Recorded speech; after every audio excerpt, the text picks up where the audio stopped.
And Hitler was great, yeah.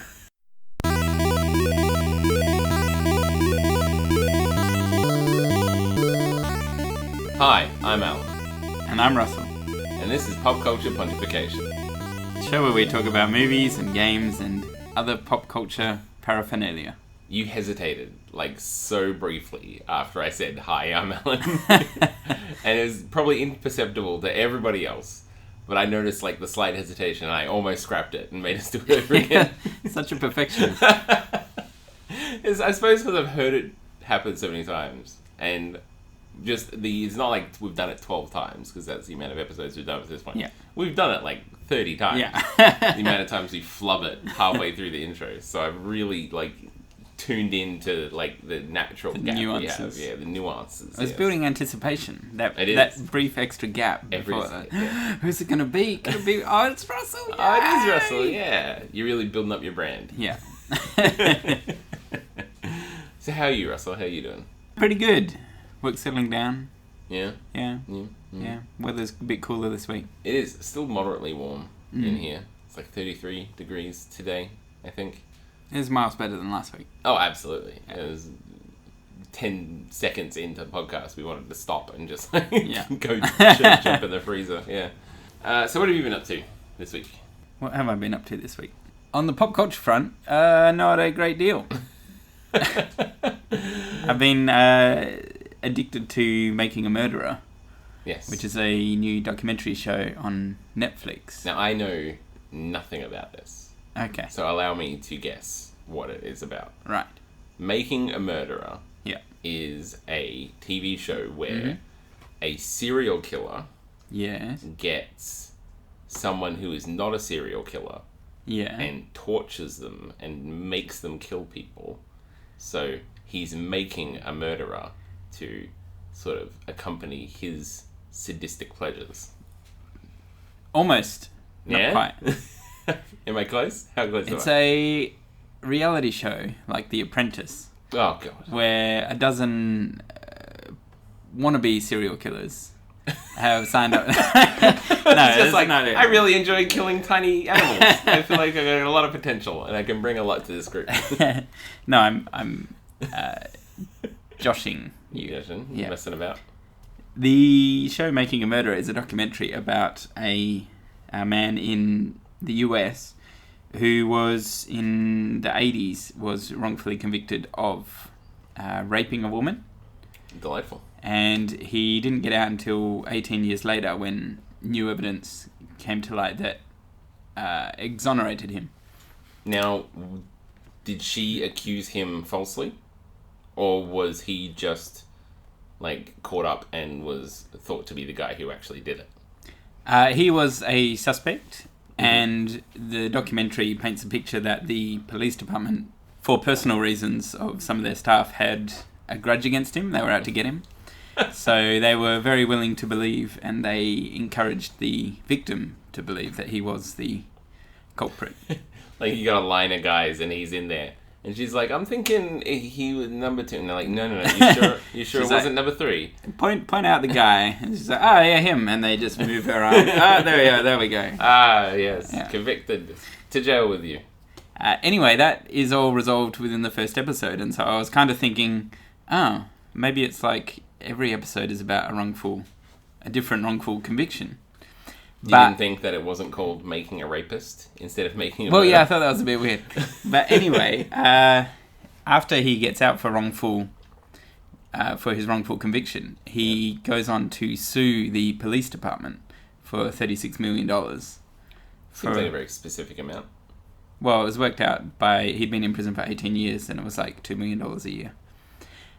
Anyway, while that litigation was ongoing, he then was arrested for murder. And the rest of the show is about the investigation into him having done that murder and the court case around it. You'd think, if you were going to commit murder, you'd wait until your court case was done before you'd commit a murder. Well, yeah. I mean, after you get the $36 million, then it's kill someone, hop a plane to fucking Tahiti or something. Someplace with non-extradition. far more expensive methods of murdering people. Yes. Just invite them on a world trip. Oh, she fell down a lake for some reason. Fell down a lake? Fell in a lake. You book a transatlantic cruise and then just heave them over the side. Oh, where's so-and-so? No, I don't know. I don't know, but look, here's $1 million. Yeah. Maybe she got off somewhere. No, but even if somebody accidentally falls off a cruise liner, they don't go back for them. No. This is a big fucking boat. By the time they turn around, you're dead. Yeah. Plus international waters. It's not even a crime. That's true. Are boats considered, like, sovereign soil? Like the big cruise liners? I don't know exactly how it works. You're allowed to gamble, but I'm sure you're not allowed to kill people. I'm sure it's not like anything goes. Yeah. It's just like Mad Max in the middle of the ocean. Yeah. They just have a lot of, like, really young, like, stewardesses and stuff. And it's like, oh, it's not illegal out here. Anyway, the making a murderer could have two meanings, I think. Whether he's guilty, in which case it could be saying that he was made a murderer by spending 18 years in prison, which would be enough to mess up anybody.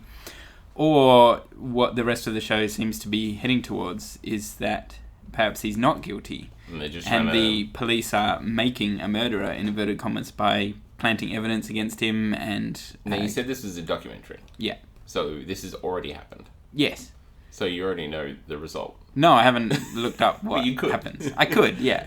But I want to wait until the end of the show to find out what happens. I get the feeling that he is going to be found guilty and go back to jail. Or as maybe that's what they want you to think. Maybe. Because the thing about, like, I edit the audio for the podcast. And if I wanted to, I could chop it together, make you look like a fucking chump. And Hitler was great, yeah. That's a great soundbite I'm going to use later. No, I could chop the audio together to make it sound like you're a fucking dullard and I'm extraordinarily eloquent. Yeah. Which is true anyway, but whatever. We're moving on. But that's the same thing to a much larger degree you can do with film and documentaries. Oh, absolutely. And the documentary makers clearly are setting out to be on his side. But they have some pretty compelling stuff.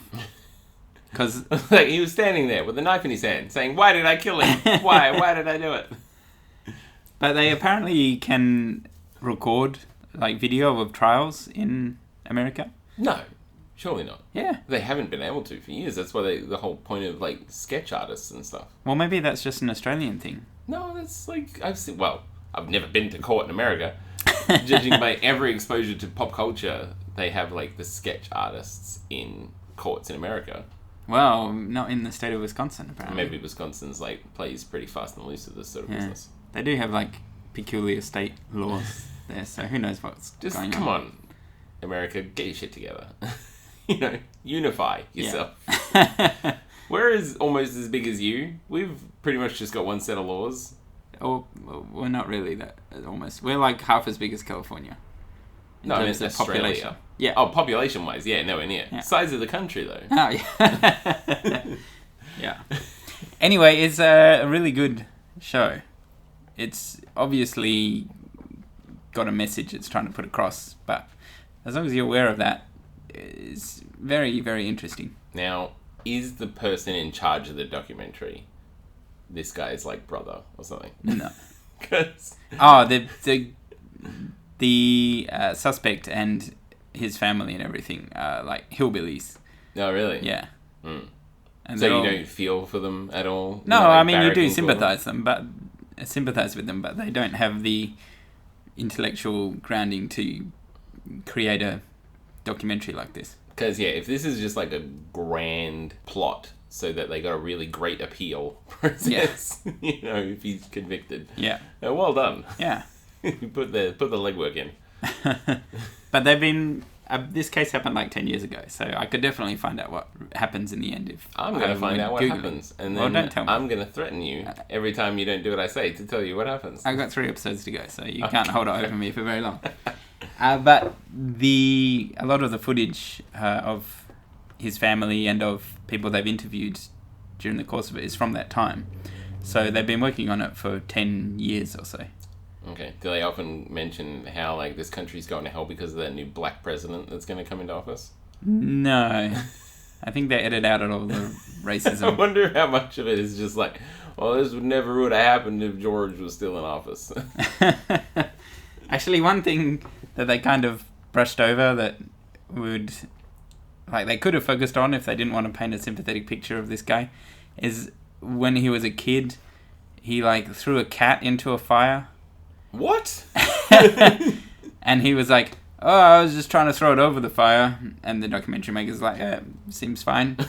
But he, like, got arrested and went to prison for animal cruelty for setting fire to a cat. Yeah, it was terrible. I don't care if this guy didn't rape this woman now. He's now a villain in my book. But then on the other side, when the theory that the police were framing him for the murder came out, one of the sheriffs came out and said, well, why do we go to all the trouble of framing him? I mean, if we wanted to get rid of him, it'd be way easier just to kill him. Like, quite seriously. You're like the sheriff, right? You're not a hitman. Yeah. And speaking in hypotheticals, I suppose, it probably would be easier to just make him have an accident. Yeah, I'm sure it would. But you don't say that if you're the sheriff. Well, that guy's just honest. Yeah. A bit too honest. A bit too honest, maybe. Yeah. So, you've enjoyed it? Yeah, I'm enjoying it very much. It seems like the sort of show that you really get behind are these sort of horrible, grisly descriptions of things occurring and stuff like that. Oh, I don't know about that. Well, you like that drug cartel one. Oh, Narcos, that was great. Yeah, and you got this. Yeah. Which is sort of in the same veins of horrible things happening to people. I love Tarantino movies. Well, that's different. That's fake. Oh, yeah. So it's Narcos, I suppose, but it's based on a real thing. A real story. So, I think you might have a bit of a sadistic streak in you, Russell. Probably. One thing that it has prompted me to do is charge up my DS so I can go back to playing Phoenix Wright. Because this show makes lawyers look like the most cool motherfuckers around. And I would like to propose to the jury that the murderer was not my client, but in fact, Mrs. Donovan. Oh my god! And then they turn around with this like smug grin and go, double guns. Yeah, it's a good show. I'll take your word for it. Probably never going to watch it. Okay. What have you been watching instead? Or playing, or doing, or reading? I have been watching the TV show that I mentioned last week. The Sword of Shannara. The Sword of Shannara. Yes, the Shannara Chronicles. Yes. Which 4 episodes are out now. Okay. And whenever there's a show like this that appeals to both me and my girlfriend, yeah, there is a long, protracted discussion about whether we're going to watch it together. If we watch it together, when are we going to watch it together? And, all various... And so, after you've agreed to watch it together, you just go ahead and watch it anyway, right? And then you tell her it was great. Funny you say that. Because we were going to watch it last weekend, but we didn't get a chance because we were busy all weekend. Okay. And then I knew I had to watch it before we recorded the podcast today on Thursday. Yeah. You could have just, ad-libbed, made it up. I could have just read the plot synopsis, I suppose. This doesn't seem very honest. Oh, the hip-hop theme song was really surprising, but quite It was really weird that there was, a lowrider going by in the background. It was a really artistic style choice. Somebody's just been fucking around with a Wikipedia article. No. So I was, texting my girlfriend, and I was like, I can't watch it with you because we're not going to have time. We're not going to see each other before Thursday. Yeah. And I need to watch it for this. And she was like, all right. So she then proceeded to download. The first episodes came out in 1 and 2 articles. So she went, the first 1 and 2 episodes are together. So you watch the first 1 and 2 episodes, yeah? Mm-hmm. I'll watch the first 1 and 2 episodes over here. And then later on we'll meet up and da-da-da. And she didn't like that because she was like, oh, if I start watching it by myself, I got to finish watching it by myself. I was like, don't be ridiculous. So I was like, promise me you're not going to watch it because I think episodes 3 and 4 came out the next day. Right. And she was like, okay. And then she went off. And I went off, and we both watched it separately. Yeah. And then the next day, I woke up to a text message saying, I watched episode 3 and 4. Oh, no, the betrayal. Betrayal. I was so angry at her, because that is exactly the situation that happened with People, Places, Things, which is what happened the previous week. I was the good guy in this scenario. Yeah. I was the upright and honest one. And she got in so much trouble. She felt so guilty. Was she like, now you know how it feels? No, she didn't bring it up, actually, which is very convenient on my behalf. That she either forgot about it or didn't think of equal value. And she was like, but they were there. I downloaded them and they were sitting there. I was like, why did you download them? She was like, there. So I watched them. And so she got in a bit of strife for that. But that aside, what did you think of the show? The whole experience is tainted now with my rage. Strong themes of betrayal and... which fit into the show, actually. Oh, okay. No. Well, have you ever read the books? No. The Sword of Shannara. I think I borrowed them all off a friend for like 6 months at one point. I didn't read any of them. And it sounds pretty much like you. Yeah. You borrowed DVDs off me for like 6-month periods and just never watched them. Quite possibly.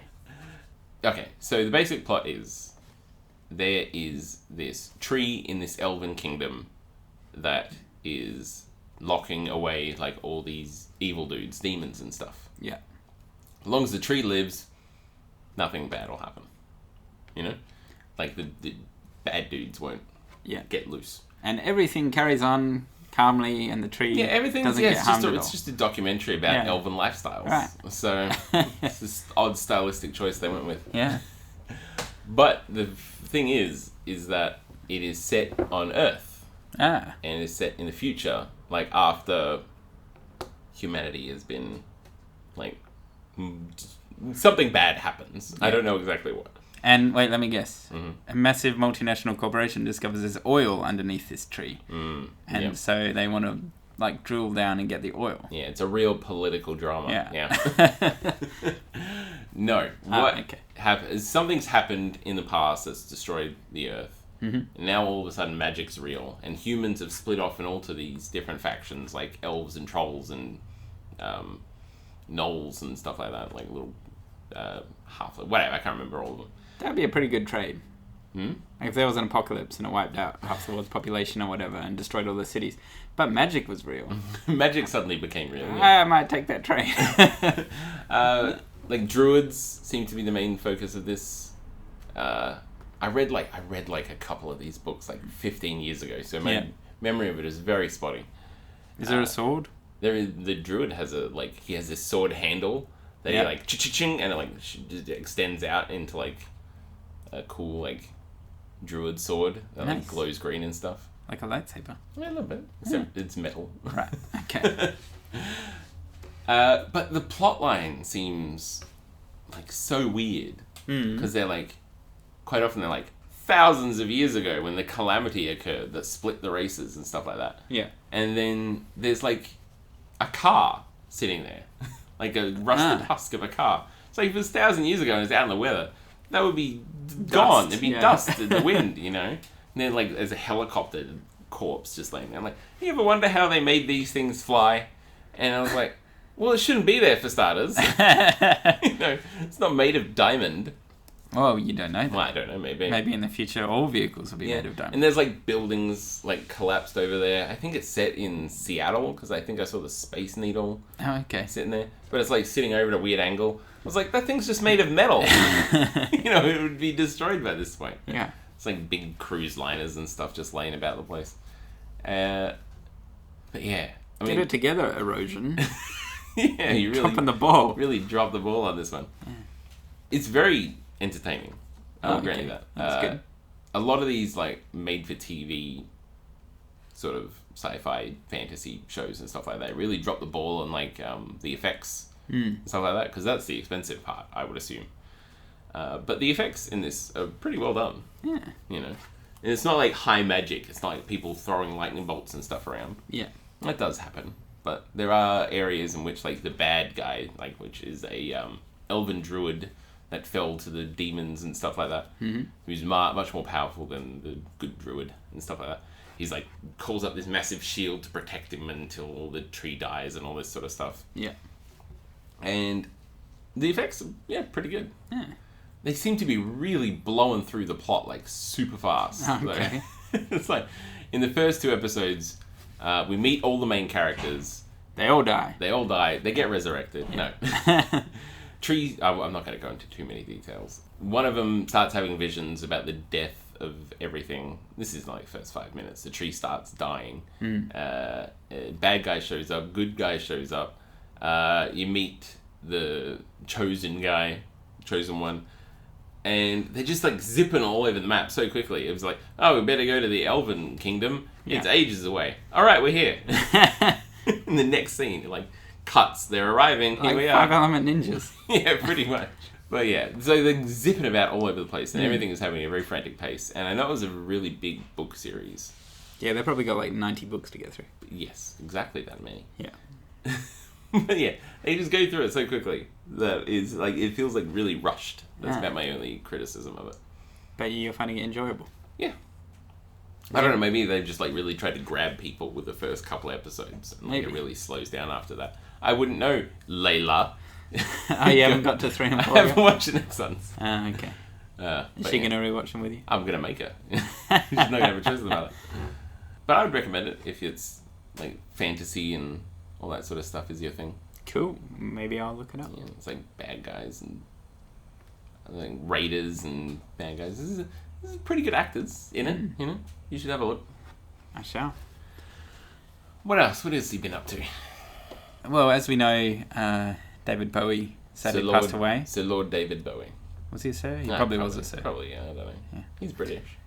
He is. And I think if what's his face, Candle in the Wind guy, Elton John. I think if Elton John's got knighted. Yeah. I'd be very upset if David Bowie hadn't been knighted. I'm sure he must have been. Had as much, if not more, effect on society. But Elton John wrote that song about Diana. Do you think... Didn't he get knighted before that, though? I don't know. But if he got knighted because of that song, that's pretty fucking cheap. Yeah. It's like, oh, what have you done? You wrote a song for our dead princess. Of course you're going to get knighted. Yeah. No, that's not right. It's like the shortcut backdoor way. Yeah. Just all the singers out there are like, oh, one of the princes died. Come on, I could write a really good song. One thing that this event did prompt me to think about would be... how you would kill someone. Making a murderer. No. Which celebrity, if they were to pass away, would most affect me? Because some people are really affected by celebrity deaths. Like either their particular favourite. A lot of people were crushed when David Bowie died. Yeah. And I think for me, the person who would have the biggest effect on me would have to be Arnold Schwarzenegger. Yeah, you clearly put a lot of thought into this. I have. Because a lot of people like... I love Bruce Willis's movies, but if he were to die... And older actors like Ian McKellen, I love Ian McKellen, but I wouldn't be that bothered if he were to pass away. But Arnold Schwarzenegger is in more of my favourite movies than anybody else. Yeah, but he's not like... It's not like you're going to be, all the great movies we've now missed out on him making now that he's dead. Those days are over. No, but I just feel like a fondness for him. Okay, even after the terrible things he's done. What, like cheating on his wife? wife? Cheating on his wife and all that sort of stuff. Yeah, even then. Okay. He can do no wrong. Well, I'm sure he could do wrong if he tried. And he just seems like, apart from that, a lovely guy outside of movies. Outside of movies? Yeah. What do you mean? Like inside movies he's a cunt? No. But as on top of his filmography, he seems like a really funny, charming guy who I would like to be buddies with. Despite the culture and age gap between the two of you. And he has a funny sounding voice. He does have a funny sounding voice. How about you, Alan? Is there anybody who would crush you? I don't really pay much attention to celebrities. I only host the Popculture podcast. Yeah, no, that's your department is celebrities. Oh, okay. Like, there was quite a couple of famous actors in the Shannara Chronicles. I don't know their fucking names. Which anime, if it were to die, would upset you the most? That doesn't make any sense. Well, my favourite author died, and it didn't really impact me that much. That would be R.L. Stein. Yes, exactly. Is he dead? I don't know. Terry Pratchett. Was he a made-up person? No. Okay. No, Terry Pratchett died. Yes. I don't know what killed him, actually. He had Alzheimer's. He had Alzheimer's. I don't know if that killed him, though, or whether he, bit a bullet, you know. Well, he was in favour of euthanasia, so... Yes. So am I, to be honest. If you want to die, kill yourself. I don't care. But no, celebrity-wise, nothing really would impact me. Like, I can't really see myself getting upset that someone's died. I'm not really that attached to them. It's like some people, like, I'm not making fun of it, but some people, anytime anybody says, I'm not making fun of it, they're absolutely making fun of it. They're about to give somebody some real shit. I don't mean to make fun of it, but people who get, like, attracted to fictional characters. Yeah. It happens. It's fine. Do what you like. I don't give a shit. It's never happened to me. What about fucking Carrie Fisher? My sexual awakening for Princess Leia in that shift, man. In that shift. That was pretty hot. But that wasn't like, I wasn't attracted, I didn't want to be like in a relationship with her. I just thought she looked hot in that. And that's different. I've never like felt an attraction towards a fictional character. Be it a real person acting in a movie or an animated thing. Not even Liv Tyler in Empire Records? Again, I just thought she was hot. I wanted to fuck her. I didn't want to like get into a relationship with her character. Right. So I've never been able to form like an emotional bond to someone that I don't know personally. Never been able to do that. Right. Sometimes I'm like concerned that I'm slightly autistic. Like I can't form emotional bonds or something like that. I wouldn't be concerned. It wouldn't be concerned. It's probably fine. You're functional. High level, if anything. Yeah. Is that the way it works? I don't know. Mental illness, not our strong point. Not our strong point, yeah. But no, I don't know. There'll be, like, I'd be sad if, like, I don't know, Simon Pegg died, because I like his comedies. Mm. But I wouldn't be like, oh, I'm devastated that Simon Pegg died. I'd just move on with my life, Well, I mean, I would get over Arnie dying. I guess so. But I really think it would make me sad. You'd, like, shed a tear, you reckon? Yeah, probably. Okay, I would never do that for a celebrity. Do you want to hit us with another topic? I can do, yes. Actually, that's a funny thing. Last week, I told you a story about how I saw the back of a truck. Sorry, not a back of a truck. Back of a four-wheel drive. Oh, with the dirty window. Dirty window, which was, you can clean this car, but you can't clean your soul. Yeah. Classic line. It's gone viral. Obama actually mentioned it in the State of the Union. He was like, this is the wrong attitude for people to have. I was driving around the other day and I saw a bumper sticker. Said the same thing? Said the exact same thing. No, of course it didn't say the exact same thing. I would have been amazed. No, I was driving around in like an industrial area and there was this truck in front of me. Mm-hmm. And I was like, just driving, not really paying attention to what his fucking bumper sticker said. But then it like caught my eye and I looked down at it and I was like, what are the odds? 2 religious bumper stickers in as many weeks. And this one said, drive safe, heaven doesn't exist. Which I couldn't really wrap my head around. I'm like, okay, if it doesn't exist, what's that got to do with driving safe? Well, you really don't want to die because that's it. I know, but it just seems like 2 very separate messages to sort of like meld together. Driving safe is very important. And remember, religion is bollocks. Just sliding that one in there. Yeah. So people are like, well, I agree with the first part of his statement, so the second part must be true also. Yeah, this guy's really controversial, but I like what he's getting across. It just really took me by surprise. I was like, because I see so many, like, classic ones is driving behind a truck. If you can't see my mirrors, I can't see you. Yeah. Without trucks, Australia stops and stuff like that. Yeah. All this sort of stuff. Don't pass turning vehicle. You're driving behind another fox. I see so many of these. You live a thrilling life, Allan. I just drive around in the industrial areas a lot. But drive safe, heaven doesn't exist. Just really took me by surprise on like a company vehicle, have like a bumper sticker. It just seemed very odd. And it made me think of the previous thing I saw written on the back of a car. So I see. I decided to bring it up again in a classic new segment. Allan reads the back of cars. I feel like that should become our one segment. We should abandon. Yeah, get rid of forced review. Yeah. But there is something we have been avoiding, Russell. 2 things, actually, we've been avoiding. We've got to take care of a little bit of business. Oh, dear. Okay. The first one I think we should take care of is the fitness challenge that we mentioned last week. Yes. We had a brief discussion of this before the podcast started. Yeah. So I feel like we should sort of hash it out. Okay. Do you wanna put your thoughts out there? All right. Well, let's go point by point. What's the time frame? Should we like write up a pro and con column? Is that what we're doing here? No, I think we both want to do it. Okay. Well, I want to do it, and I'm sort of dragging you along, and you don't really have much say in the matter. What's the time frame? I suggested 6 months because I feel like that's a long enough time frame to see like a real difference. Shall we say June 1st? Okay. Well, that's roughly 6 months from now. Sure. And it's an easily remembered date? Sure. Okay. What's the measure? How do you mean? Total weight lost? Yeah. It can't be like total weight at the end of it because... I'll fucking destroy you. Yeah, you will, because... You're a lot taller than me. Yeah, it's somewhat more muscular as well. Well, I don't know about that. Let's not get into it. Alright, June 2nd, wrestling match. Russell, I would love to wrestle you. I feel like there's no way that could go poorly for me. Yeah, I feel there's no way that could be misconstrued. June 1st, hot, young, fit bods. Let's grease up and get into a fucking ring. Wow, let's not go too far. I wouldn't say young. Okay. Well, young in the fact that we haven't had the bodies for very long. Yeah. So, total difference between current weight and weight at the end of the challenge? Yes. Okay. I feel like that's fair. Okay. Now, in preparation for this, for the past week or so... You've been like carb loading.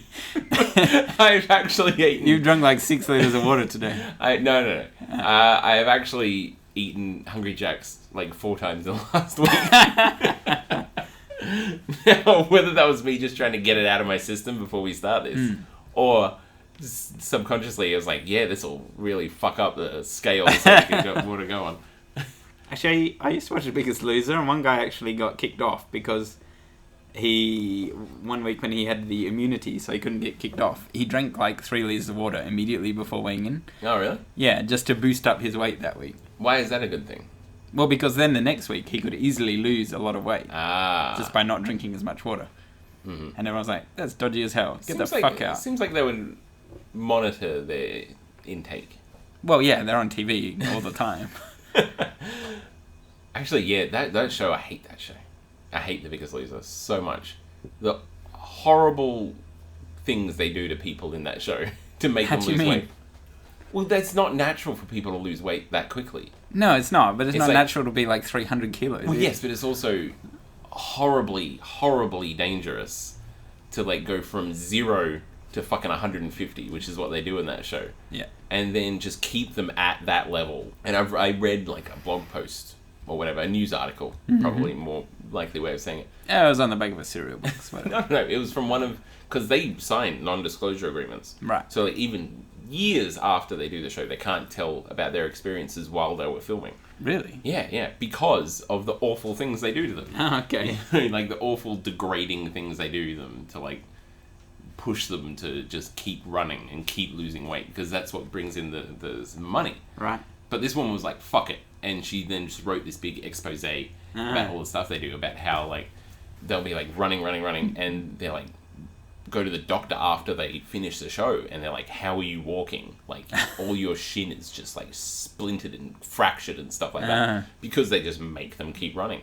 And like, as soon as they get there, they're like, you should probably start smoking. They've said that apparently to people in the past. What, as like an appetite suppressant, yeah. And one person is just, if anybody is just like, you know what, this is unhealthy for me, I'm not going to keep running. They just film it in such a way that person looks like a slacker who's letting everybody else down. Wow. And then they get chucked out. Yeah, and then they get fucked off. And then stuff like the people who are like behind the scenes, because they don't show all of the fitness training they do. Mm-hmm. Behind the scenes, when they're like running, and it's not on camera, they just have people there saying like, you're so selfish, you're a horrible person for being this big, your kids are going to be alone, you know, when you die because you're fat, your kids are going to be alone, and, you know, what are you going to do? How are you a good mother? You're a terrible mother, and stuff like that. And so fuck them, Russell. I hate those shows where they force people to do that sort of stuff. Because even just ignoring all of what I just said, it is horribly, horribly strenuous on the human body to lose that amount of weight that quickly. Yeah.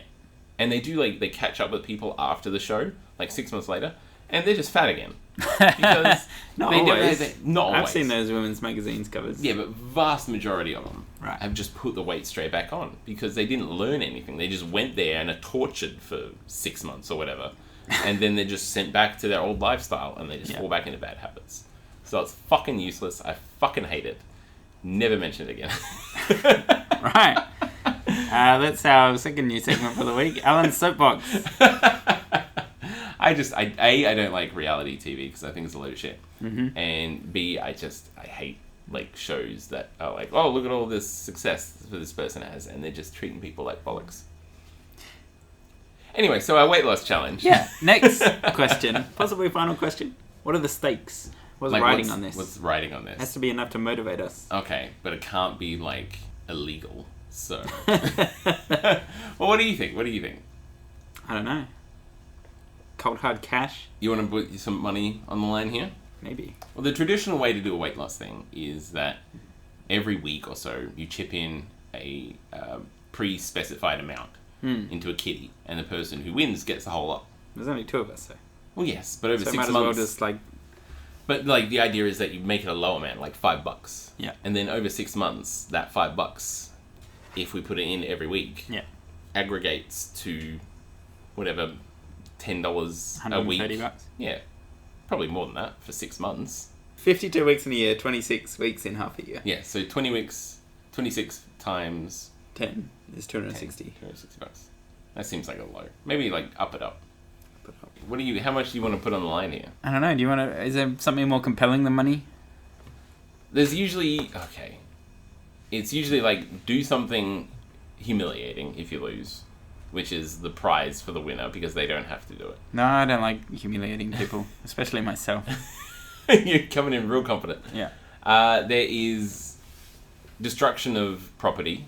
Oh, Jesus. Which is I pick something that you really like, you pick something that I really like, and whoever loses, it gets destroyed. How about the winner gets to drive the loser's car into the loser's house? Massive total destruction. Yeah. Yep. Wouldn't you just make the loser drive it? Because it seems like you're really putting yourself up for personal injury here. Potentially, yeah. That's the downside of it. It can't be all one way. Fair enough. I don't know. It's up to you. What do you want to do? I've given you a couple of options here. Cash money, humiliation, destruction of property. What else is there? Just a prize? What's some material thing that we both want? I don't know, Russell. What do you want? Right, we can discuss the prize later. There will be stakes. There will be stakes. Yeah. This is motivational stakes. Getting real long-winded here. Yeah. And I feel like we can just discuss it off air. Now, the only other thing I was thinking of is that 6 months from this point onwards I think it's really crass of us to mention our actual weight on air. I feel like that's not necessary. Mm-hmm. Also very embarrassing because we're both slightly overweight. So I think we can just not mention our total weight, you know? I feel like at the end, if we say I lost X amount of kilos, that's fine. That's fine. But I don't want to like do a fucking weekly update where I'm like, oh, I'm a piece of fat shit. Yeah, I put on half a kilo. I want to die. Yeah, so I don't think that's necessary. Nah. We'll just go, we'll be classy about this. In so much as you can be when you're doing something like this. And as we are classy about everything. That's true, yes. Especially me. I'm a classy guy. Yeah. The only other thing is that I think we could keep the interest going by not doing weekly updates beyond a very small segment on the show.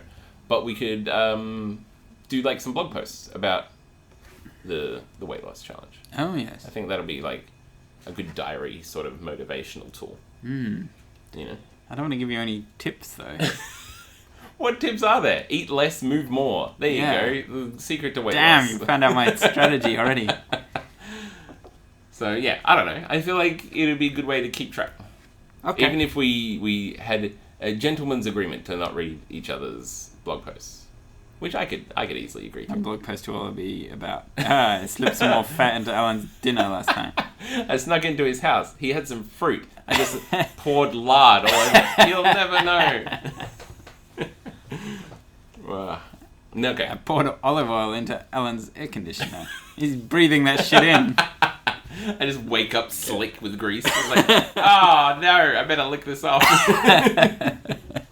There's an image for you, listeners. Yeah, that'll get a lot of ladies going. Yeah. So yeah, I think that's a moderately interesting thing. We can keep going. Yeah, sounds good. So we can do that. We'll do that. Now, the only other thing we need to talk about is the fact that I'm going away next week. I'm not going to be here. Yeah. It's going to be... So, it's not up to me to tell you what to do and how to do it. But here is me telling you what to do. No. So, we've discussed it, whether you're just going to do like a monologue for an hour, which I'm fine with. Russell was really for just sitting down and just free-flowing. I thought I might read some of your poetry. I mean, that's fine. I mean, I've been looking for some more exposure for that. Yeah. I don't write poetry.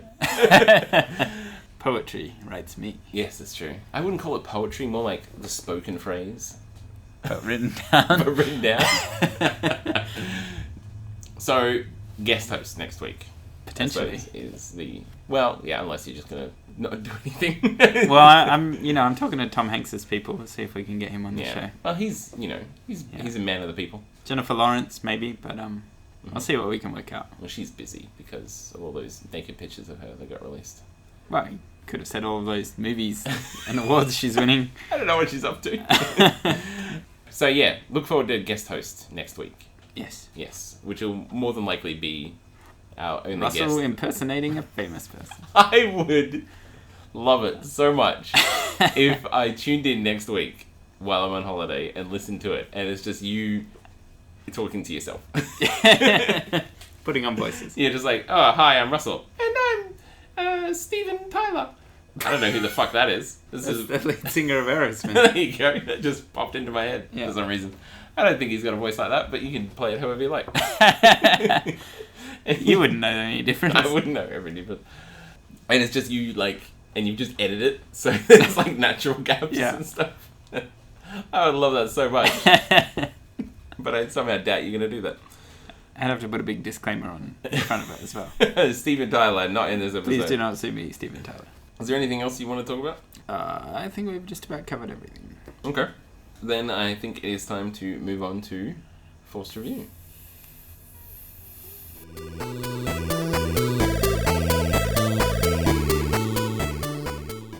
Forced Review! You fuck. Forced Review is a segment in which one of us forces the other one to review something that they have seen and the other person hasn't. I feel like I'm really getting good at that, but also you ruin my flow, so you can go fuck yourself. Call me Russell the Flow Ruiner. Now, Russell. Yes. Last week, you decided that I was your mortal enemy. You must suffer. I must suffer. And you forced me to review a movie called The Toughest Man in the World. Yes. Why don't you tell us a little bit about The Toughest Man in the World? Okay, The Toughest Man in the World is a made-for-TV movie starring Mr. T of the A-Team and Rocky III fame. What was his name in the A-Team? Do you remember? B.A. Baracus. Yeah, well done. Yeah. I bought it on DVD many years ago because I saw the cover. It had Mr. T and it said, all in capital letters, impact font, the toughest man in the world. And I thought, this sounds amazing. It was not amazing. It was not, no. Mr. T plays a... No, I will get into the plot. I will handle the plot. Okay, I don't want you going near the plot, because we know what happens when you go near the plot. That's 20 minutes fucking later. Well, as we all know, the person giving the item to review has to bring up the tagline. Yes. Which in this case is... I haven't heard this yet, so... It's harder to win when you play by the rules. Fucking awful. Do you really need a tagline for a made-for-TV movie? Like, it's not going to be on a poster anywhere. Well, no, but they put them on, like, the DVD covers and stuff, don't they? Or the VHS covers back in the days, so. Maybe. I can't believe this got a conversion to DVD. There's a lot of movies out there that I'm surprised got a conversion to DVD. It's true. Unsurprisingly, I was unable to find a legitimate copy of this. Well, you could have found one at my house. Well, yes, but I'm not driving all the way to fucking your house. You live like 45 minutes away from me. So, I got an illegal copy of it. But I couldn't even download an illegal copy of it. If you get sued and, like, go bankrupt because of Mr. T's The Toughest Man in the World, I will laugh. He is, like, really tenacious with copyright. Yeah, he is. No, I had to stream it. I had to find a streaming service that was streaming it. Okay. I think, like, whatever movie you want to watch, if you look for it hard enough, there's some site in Russia that is hosting and streaming. Oh, those Russians. Yeah, well, it seemed like this one was Russian. Anyway. So I had to stream it. And it gave me the options of 360p and 720p. Yeah. And so I switched it on to 720p. And it started streaming super slowly. Because for some reason the website couldn't handle it. Yeah. And also it made zero visual difference. So I watched the movie at 360p. Yeah. So that's just goes to show, like, the video quality. Didn't you watch Bell vs. Python on terrible quality? I absolutely did, yes. You're not getting the full experience of these movies. Your reviews are illegitimate. Russell, this movie, The Toughest Man in the World, was clearly filmed at, like, fucking 140 or whatever. So, like, it's just blobs moving around. Yeah, it's a real made-for-TV. It's even if you never told me it was made-for-TV, as soon as it started the movie, I'd be like, yeah, okay, this is made-for-TV. I think it's his first role as well. No, can't have been. Can't have been. 1984. Right, well, you look into that. I will keep looking at this. It really looked like he was either Mr. T is just a terrible actor, or this is he is certainly a terrible actor. No, this was after Rocky 3. Oh, really? You're kidding me. No, I never would have pegged that. After he played Guy on Street in The Blues Brothers. Ah. So what does it go? Guy on Street in Blues Brothers. Rocky 3. This movie. Yeah. It's a steady upward trend. Rocky 3 is a pretty good movie. Oh, and the A-Team was in 1983, so he must have been in the A-Team while this was ongoing. There you go. This was like a side project. Yeah. Yes. Now, one of the most notable things that really set the tone for the movie was in the first 5 seconds of the movie. Okay. Was it the title? During the opening credits, Mr. T raps over the opening credits. And it's Is it like, my name's Mr. T and I'm here to say... Yeah, go on, Russell. How does that end? No, that's all I had. Oh, that's all you got? Your rapping career is really, really crime. Crime didn't continue. No, I can't remember what he says. But it's such, like, a movie that was played, like, after school special. Oh, right. Is what it sort of really feels like to me. A real after school special. Yeah. Like, the whole movie is Mr. T being super respectful to everybody. And then occasionally, like, bashing a wall down. Okay, well, the basic plot is Mr. T is a bouncer in the lamest sort of strip club I've ever seen. Sort of like a dancers club where, like, people sit down and they watch women dance. Like, the women don't seem to take the clothes off. They just seem to wear weird 80s outfits and dance.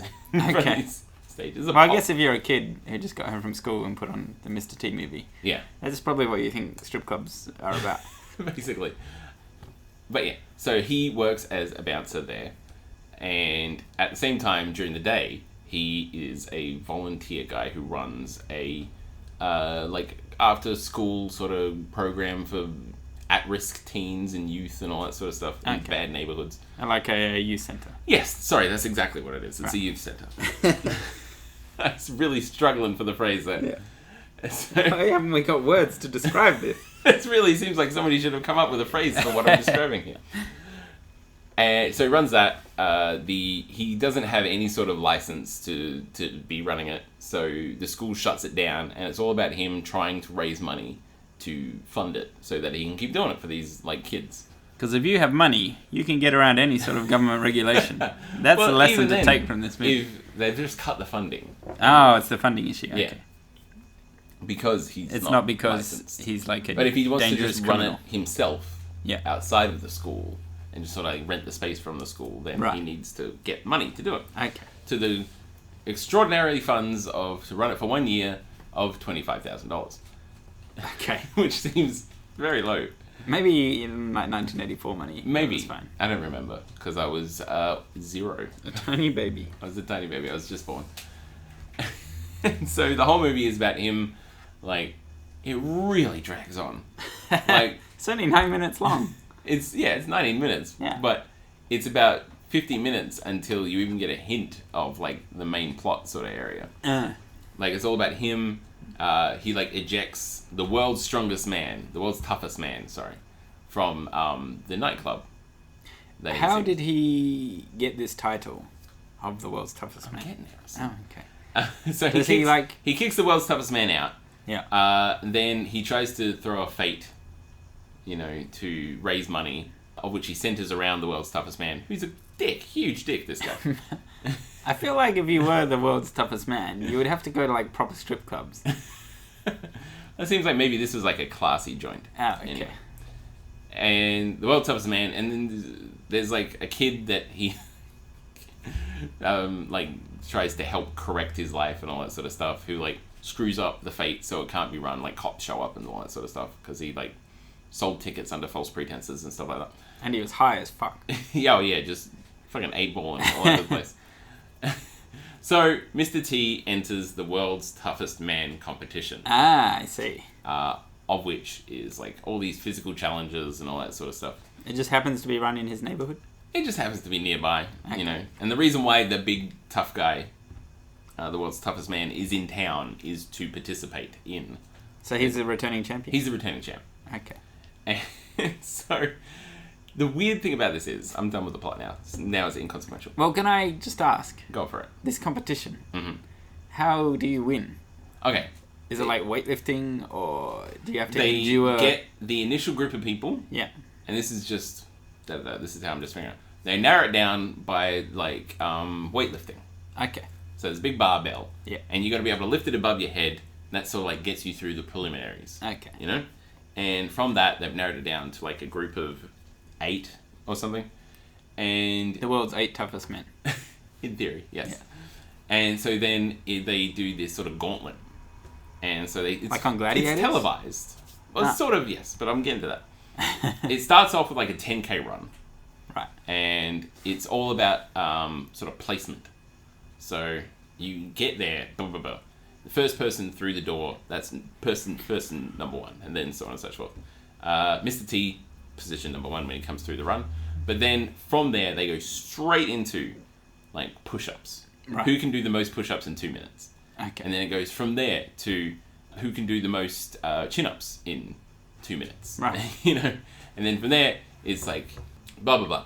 And then he does all those, and then he's like, everybody's like, this is like a big gaggle of multicultural kids that are like cheering him on and stuff like that. So he's like, what position do I have to be in of like the final sort of obstacle course in order to win? Yeah. And they're like, you have to win. If you play second, then you're not going to get to the finals. Okay. And so his main challenge up to this point has been the wall. Rope hanging off a wall. Got to climb up the rope, go over the top. Right, okay. There you go. And that's the final thing. He goes through the whole obstacle course.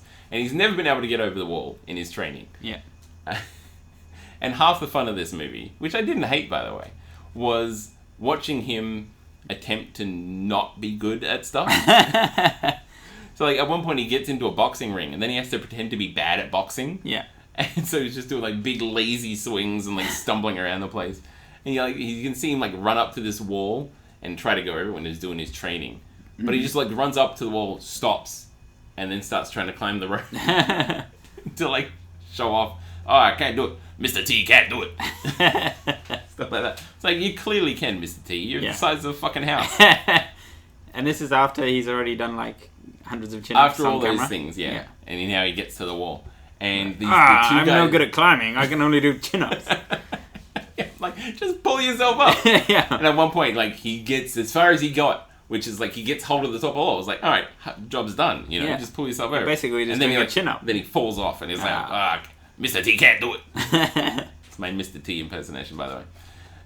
And so he gets to this final obstacle, and there's two guys who would, like, get to the rope over the wall at the same time as him. And they just start going up. But he, like, gets to it, stops, and he's like, I can't do it.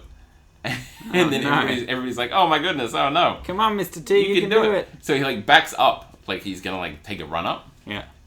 And then he just runs and smashes through the wall. And that's how he wins. While the guys are climbing over the wall, he goes through it and crosses the finish line. They allow that? And they just allow it. Wow. I guess if he ran through a wall, you don't want to tell him no. Yeah. Is that Alexander and the Gordian knot? Yes, which is not a thing that really happened, I believe. Well, who knows? Well, yes, I just remember reading somewhere that did happen. Okay. Do you want to fill people in on what Alexander and the knot is? Well, the short version is that Alexander was a great conqueror, and he came to this town of Gordia, I presume. And there was a great knot, like a tangled snarl of ropes and stuff. Mm-hmm. And the legend was that whoever could untangle the knot would conquer the world. And Alexander's solution was to draw his sword and cut it apart, rather than go to the trouble of trying to untangle this. Yeah.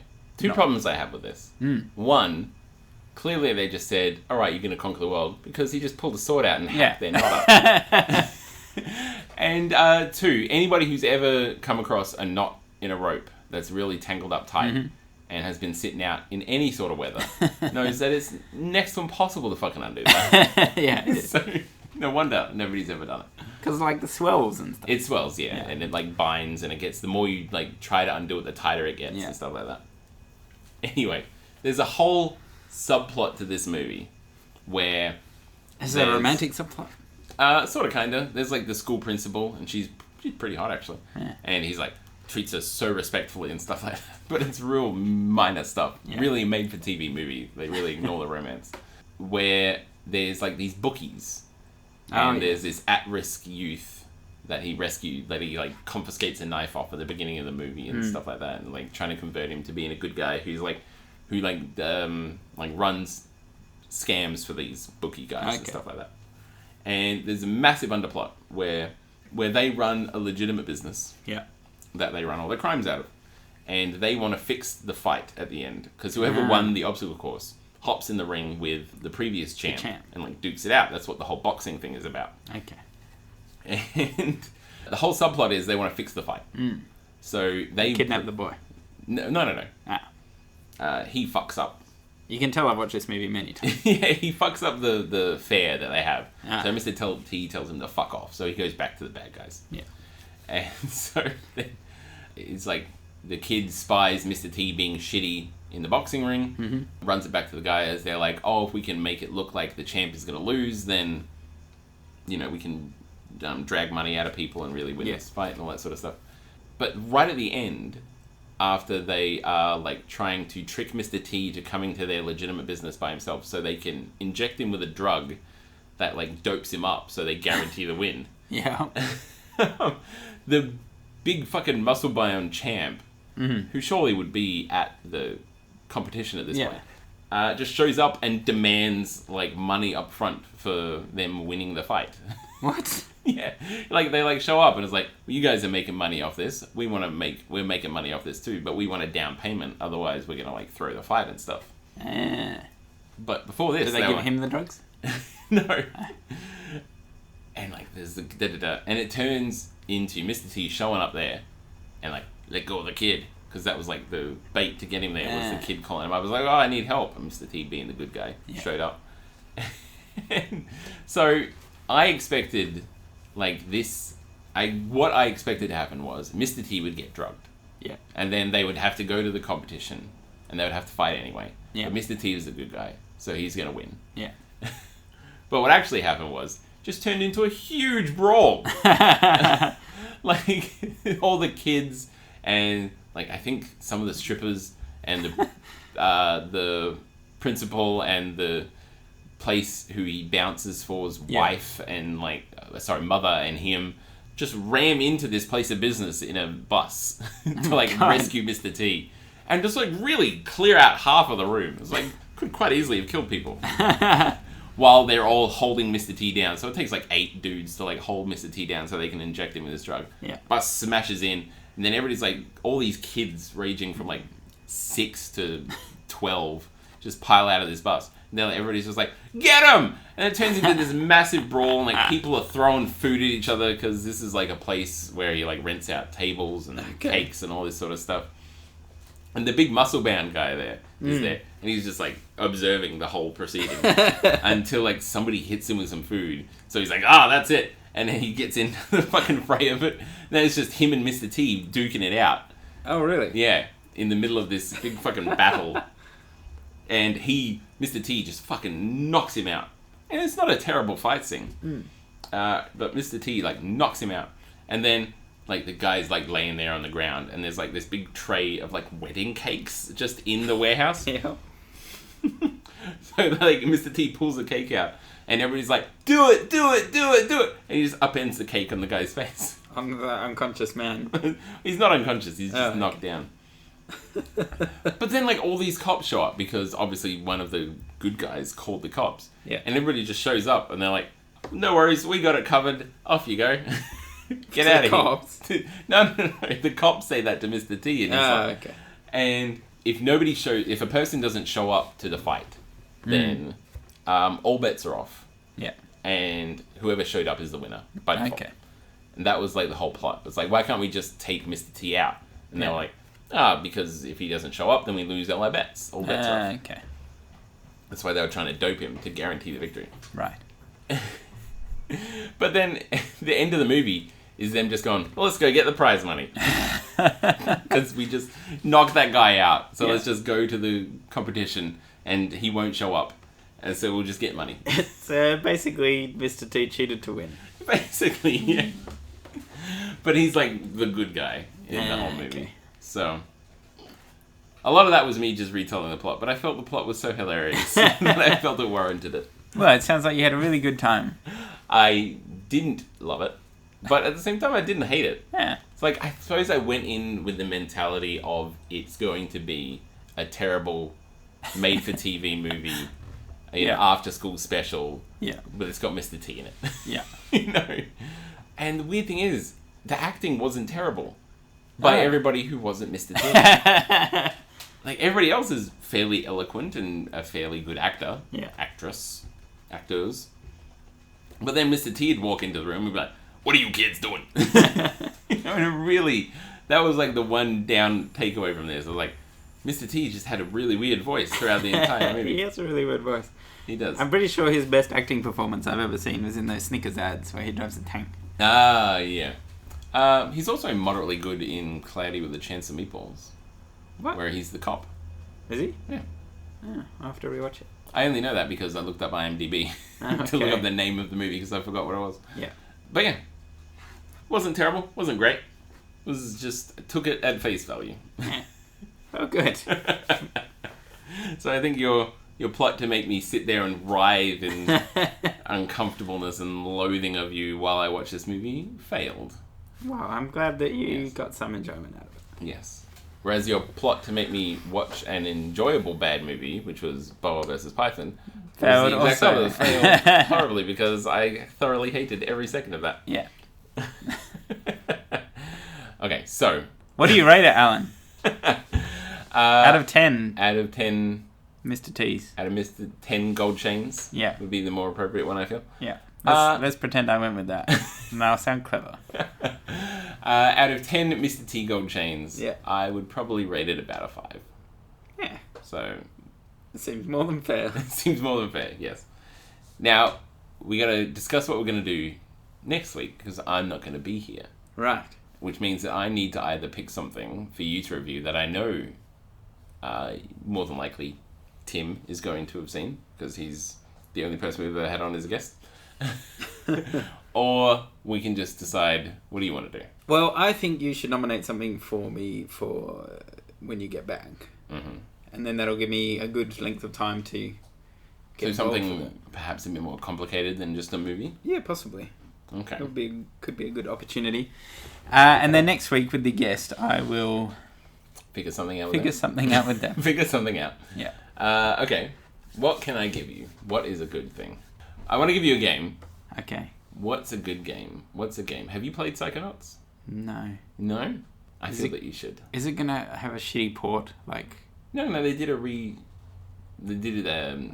Double Fine did the port. Ah, okay, cool. To my knowledge, Double Fine did the port. I'm tempted to make you play Psychonauts, because Psychonauts 2 just recently got funded. And I'll be interested to see your take on it. Okay. It's quite in-depth. There's a lot there, if you look Isn't it a platform again? Isn't it a platformer? What do you describe as a platformer? When we run around and jump on things. Yes and no.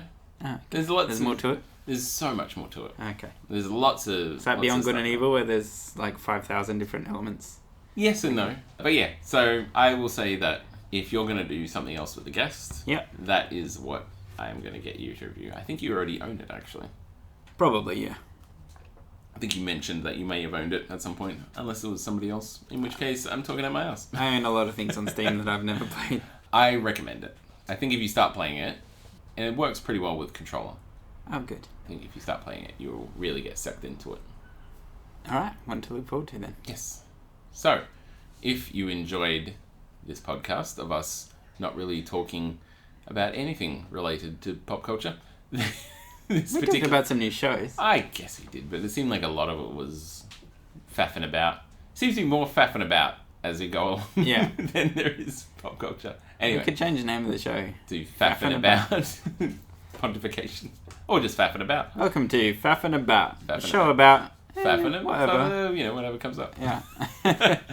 Yes, if you enjoyed this, you can go to our website at popculturepon.weebly.com and you can go there for Russell's blog post for the episodes, the occasional article whenever we get around to writing them. Yeah. And amusing links in each episode. It's very amusing links. I haven't checked out last week's though. Oh, you should. I should. Some quality stuff. Like that landmine thing I sent you. Did you put that in the blog post? Yeah. Oh, okay. Because we talked about getting killed by landmines and all that. Yes. And some guy made a video where he shot himself off the top of Tenpenny Tower with landmines. Yes. There is... I don't think it was Tenpenny Tower. Tenpenny Tower's in Fallout 3. Oh, fuck. Whatever. What's it called then in Fallout 4? I can't remember what it was. But it's not Tenpenny Tower. Okay. Because there was an old video where people blew themselves up on the top of Tenpenny Tower, which was the highest point, like building-wise, in Fallout 3. So, yes. What was I saying? Go there for the funny links that Russell puts up. You can find us on social media at popculturepon on Twitter and facebook.com/popculturepon. Correct. If you have anything you want us to know about or something we should be talking about or reviewing or whatnot, you can send us an email at popculturepon@gmail.com. And if you like or hate or are indifferent about the show, please let us know. Yes, specifically if you've got an issue with Russell, because I feel like he really needs to hear it from other people. Or even if you don't. Even if you think everything's kind of okay. Even if you just want to go, hey, Allan, I like your voice. You got a sexy voice. I'm fine with that. I'm fine with hearing that from more sources. Even if you want to say, Allan, you've got poo on your face. That's true. Do I actually have poo on my face? I don't know. No, maybe it is. Maybe I don't. Anyway, for all that sort of great dialogue and more, you can come back next week for another episode of Popculture Pontification. Yeah, if I had poo on my face, you would tell me, right? Yeah. Okay. Actually, that's a new weight loss treatment I've heard about. Oh, applying poo to your face? No, eating other people's feces. I can't tell if you joke, you got it. No, this is for real. They've turned it into pill form, like freeze-dried sounds human waste. Horribly dangerous. Well, you'd think so. Apparently, like, other people's gut bacteria in your gut is good for... Dying? No, like, good for, like, balancing out your digestion.